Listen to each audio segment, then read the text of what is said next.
Bismillahirrahmanirrahim. Assalamualaikum warahmatullahi wabarakatuh.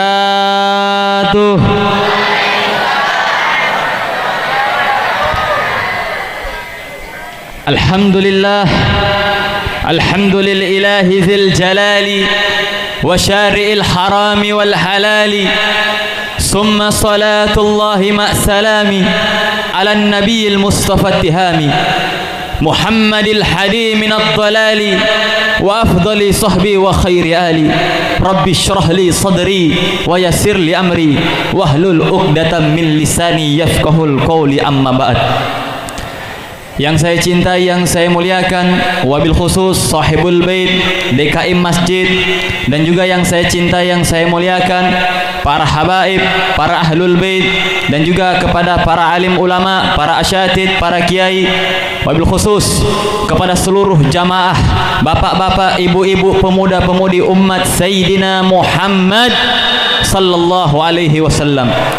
Duduknya kita pada malam yang mulia ini untuk memperingati suatu peristiwa yang sangat dahsyat, untuk memperingati suatu peristiwa yang agung, peristiwa yang dimana dari zaman Nabi Adam sampai akhir zaman tidak pernah dirasakan oleh Nabi siapapun, yang kita kenal sebagai peristiwa Isra wal Mi'raj.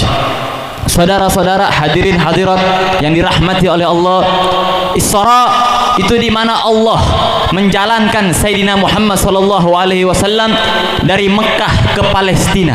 Sedangkan Mi'raj di mana Allah menjalankan Sayyidina Muhammad sallallahu alaihi wasallam dari Palestina sampai Sidratul Muntaha. Dalil dari Isra itu di surah Al-Isra ayat 1, yang di mana Allah Subhanahu wa taala berfirman, Bismillahirrahmanirrahim. Faqala Allah taala fil Qur'anil Karim, Subhanallazi asra bi 'abdihi lailan minal masjidil haram ilal masjidil aqsa allazi barakna haulahu linuriyahu min ayatina. Subhanallah, maha suci Allah yang telah menjalankan hambanya yaitu Nabi Muhammad dari Masjidil Haram ke Masjidil Aqsa pada suatu malam. Enggak sampai satu malam, karena di dalam ayat tersebut memakai isim nakirah. Di dalam bahasa Arab ada yang namanya isim nakirah. Jadi isim nakirah itu tidak mengartikan satu malam, tetapi dalam ayat tersebut diartikan Nabi diisrakan itu tidak sampai satu malam, saudara-saudara, bahkan hanya sedikit dari waktu malam. Allah menjalankan Nabi Muhammad dari Masjidil Haram ke Masjidil Aqsa. Ini adalah peristiwa yang tidak diterima dengan akal. Tetapi sebelum kita memakai akal kita, kita harus memakai keimanan kita agar diterima oleh akalnya kita, saudara-saudara. Bagaimana bisa? Maka dengan adanya peristiwa Isra wal Mi'raj ini untuk menguji keimanan kita sebagai umat muslim. Dengan adanya peristiwa Isra wal Mi'raj ini untuk menguji keimanan kita sebagai umat Sayyidina Muhammad sallallahu alaihi wasallam. Bagaimana bisa? Sedangkan zaman dulu itu dari Masjidil Haram ke Masjidil Aqsa itu jaraknya 15 hari 15 malam. 15 hari 15 malam itu kalau bertunggang tanpa istirahat, saudara-saudara. Sedangkan 1 bulan itu jaraknya kalau kita istirahat. Berarti bolak-balik dari Masjidil Haram ke Masjidil Aqsa itu jaraknya sekitar 2 bulan, saudara-saudara. Sedangkan Nabi Muhammad sallallahu alaihi wasallam Allah berikan mukjizat berupa Nabi Muhammad Isra dari Masjidil Haram ke Masjidil Aqsa dalam waktu kurang dari 1 jam, saudara-saudara. Ini adalah bukti sebagaimana mukjizat baginda Nabi besar Muhammad sallallahu alaihi wasallam. Maka di dalam peristiwa Isra wal Mi'raj kita harus menggunakan keimanan kita, saudara-saudara. Kita harus memakai keimanan kita kemudian diterima oleh akal. Karena saudara-saudara, kalau kita hanya memakai logika kita, kalau kita hanya memakai akal kita, akal tanpa dibekali oleh iman liar, saudara-saudara. Maka karena itu wajib bagi kita untuk memakai keimanan kita, baru kita pakai akal kita, saudara-saudara. Jadi Nabi diisra mi'rajkan oleh Allah Subhanahu wa taala. Itu pertama karena Nabi diisrakan yang dikenal sebagai tahun Ammul Huzun, tahun kesedihannya Nabi Muhammad sallallahu alaihi wasallam. Karena pada tahun itu Nabi diisra mi'rajkan itu untuk menghibur untuk menghibur Nabi Muhammad sallallahu alaihi wasallam. Yang dimana pada tahun itu meninggallah 2 orang yang sangat berkesan oleh Nabi, yaitu pamannya Nabi dan juga istrinya Nabi Siti Khadijah. Maka pada waktu itu Nabi bersedih, sangat-sangat bersedih. Maka Allah hibur Nabi dengan Isra wal Mi'raj. Dan lebih pentingnya lagi, di dalam peristiwa Isra wal Mi'raj ini ada suatu perintah yang dimana perintah tersebut adalah perintah yang paling agung untuk kita sebagai umat Nabi Muhammad SAW. Dimana ketika Allah memerintahkan kita untuk puasa, saudara-saudara, itu cukup melalui Al-Quran. Allah memerintahkan kita untuk jihad, cukup melalui Al-Quran. Allah memerintahkan kita untuk sedekah, cukup melalui Al-Quran. Allah memerintahkan kita untuk zakat, cukup melalui Al-Quran. Tetapi Allah memerintahkan kita untuk sholat, tidak cukup melalui Al-Quran, saudara-saudara. Maka karena itu Allah undang langsung Sayyidina Muhammad SAW untuk menerima perintah sholat. Perintah sholat ketika Nabi sampai di Sidratul Muntaha, awalnya 50 waktu, saudara-saudara. 50 waktu Nabi turun lagi ketemu sama Nabi Musa. Dari 50 waktu Nabi Musa kasih nasihat ke Nabi Muhammad. Ya Muhammad, umatku saja yang badannya besar-besar, umatku saja yang umurnya lebih panjang dari umatku, diwajibkan oleh Allah 50 waktu salat, itu pun pada tepar semuanya ya Nabi Muhammad. Maka mintalah keringanan kepada Tuhanmu ya Muhammad. Maka mintalah keringanan kepada Allah. Maka Nabi Muhammad naik lagi ke atas, kemudian Nabi minta keringanan, maka diturunin 5, saudara-saudara. Jadi 45. Sampai turun lagi, ketemu lagi sama Nabi Musa. Nabi Musa bilang masih terlalu banyak. Nabi Muhammad naik lagi sampai 40, sampai 9 kali bolak-balik, sampai jadi diwajibkanlah 5 salat 5 waktu. Udah 5 waktu, itu pun kita sebagai umat kita harus malu sebenarnya ketika kita meninggalkan salat. Bagaimana jikalau seandainya Allah mewajibkan 50 untuk kita? Nggak bakalan sanggup. Setiap 15 menit azan, 15 menit azan. Maka dipermudah karena permohonan Nabi Muhammad, Allah permudah yang awalnya 50 waktu menjadi 5 waktu. Oleh karena itu maka wajib bagi kita untuk menjaga salatnya kita, saudara-saudara. Salat itu diambil dari kalimat silat. Apa artinya? Silat itu adalah hubungan, di mana hubungan kita dengan Tuhan kita itu adalah salat. Ketika kita memutuskan hubungan kita dengan Allah, maka seakan-akan Allah terputus hubungan dengan kita. Allah tidak lagi memberikan kita rezeki, Allah tidak lagi mengatur rezekinya kita. Allah biarkan hidup kita menderita karena kita tidak lagi menyambung hubungan kita dengan Allah. Maka oleh karena itu kita sambung hubungan kita dengan Allah melalui salat. Maka wajib bagi kita jangan sampai kita meninggalkan salat, saudara-saudara. Bahkan dijelaskan di kitab fikih, di kitab Safinatun Najah, hayawanan ghairu muhtaram, hewan yang tidak dimuliakan di dalam syariat itu ada 6 macam hewan, saudara-saudara. Yang pertama, tarikus shalah, adalah orang yang meninggalkan salat. Orang yang meninggalkan salat adalah hewan yang tidak dimuliakan di dalam syariat Islam. Maka oleh karena itu jaga salatnya kita, karena salat adalah yang pertama kali amal ibadah yang akan dihisap oleh Allah. Yang pertama kali dihisap oleh Allah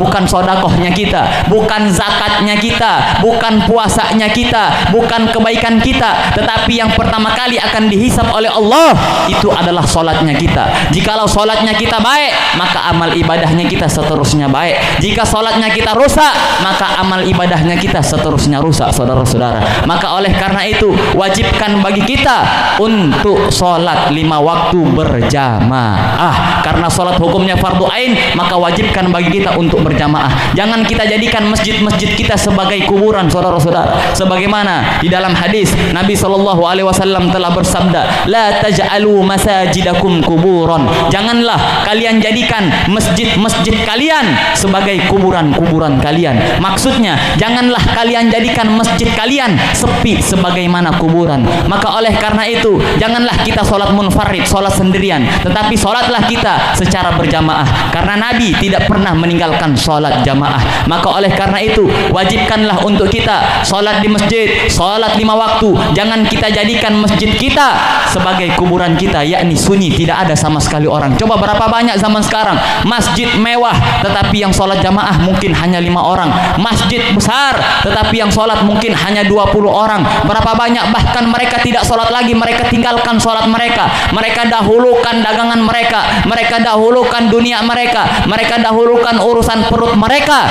Padahal sholat itu harus diutamakan. Jikalau sholat kita rusak, maka kehidupan dunia kita akan rusak, saudara-saudara. Jikalau sholat kita rusak, maka kehidupan akhirat kita juga akan rusak. Maka oleh karena itu, jaga sholatnya kita, jaga hubungan kita dengan Allah. Jikalau kita lupa akan sholatnya kita, maka seakan-akan Allah lupa akan kita, saudara-saudara. Sebagaimana dalam firman Allah, nasullah fa'ansahum anfusahum. Mereka manusia lupa kepada Allah, mereka lupa melakukan kewajiban yang telah Allah wajibkan kepada mereka, maka seakan-akan Allah lupa akan mereka. Maksud Allah lupa bukan Allah memiliki sifat lupa, tetapi seakan-akan Allah lupa rezekinya kita. Allah biarkan hidup kita sengsara, Allah biarkan kita tidak mendapatkan kenikmatannya. Maka oleh karena itu, jagalah sholat kita, niscaya Allah akan berikan kita kenikmatan yang berlipat ganda, saudara-saudara. Sebenarnya jikalau kita rutin saja untuk melakukan sholat, pasti kita sudah dijamin surga, kita sudah mulia menjadi umat Nabi Muhammad SAW. Saudara-saudara yang dirahmati oleh Allah, sebenarnya kalau kita mau pakai angan-angan, jikalau kita mau masuk surga, itu harganya sangat-sangat murah. Kita masuk surga, tiket untuk masuk surga itu gratis, saudara-saudara. Tiket masuk surga, kita sholat, kita syahadat, kita zakat, kita puasa. Di saat kita sholat, Allah tidak minta bayar untuk sholat. Kita baca Quran, kita tidak perlu bayar untuk baca Quran. Kita puasa, tidak perlu kita bayar untuk menunaikan puasa. Semua amal ibadah memasukkan kita ke dalam surganya Allah, tetapi berbondong-bondong kita meninggalkannya, saudara-saudara. Maka jikalau kita angan-angani bahwasanya surganya Allah telah Allah berikan gratis untuk kita, saudara-saudara. Cukup dengan kita melakukan sholat, Allah jamin kita akan mendapatkan surganya Allah. Dan sholat tidak bayar, saudara-saudara. Cukup dengan kita melakukan puasa, kita sudah dijamin oleh Allah akan mendapatkan surganya. Dan puasa tidak bayar, kita baca Quran tidak bayar, sholat tidak bayar, puasa tidak bayar, dan semua amal ibadah tersebut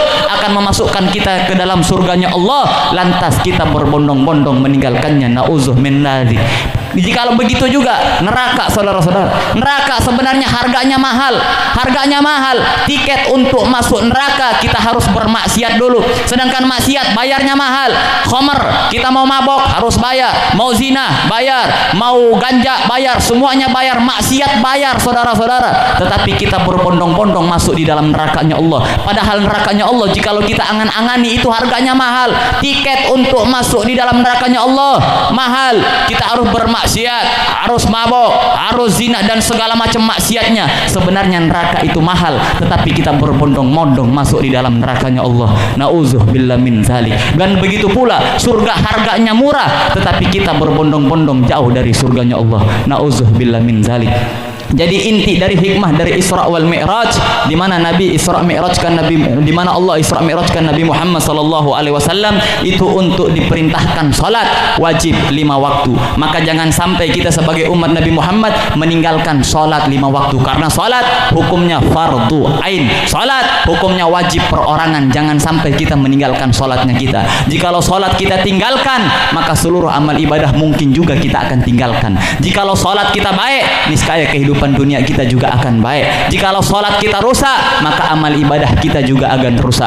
Maka oleh karena itu, kita jaga sholatnya kita jaga amal ibadah kita, niscaya insya Allah kita akan masuk di dalam surganya Allah. Amin ya rabbal alamin. Karena mungkin sudah larut, jadi mungkin hanya sedikit yang bisa saya sampaikan untuk mengingatkan acara Isra, memperingati acara Isra wal Mi'raj. Hanya sedikit mungkin hikmah dari Isra wal Mi'raj yang bisa saya sampaikan.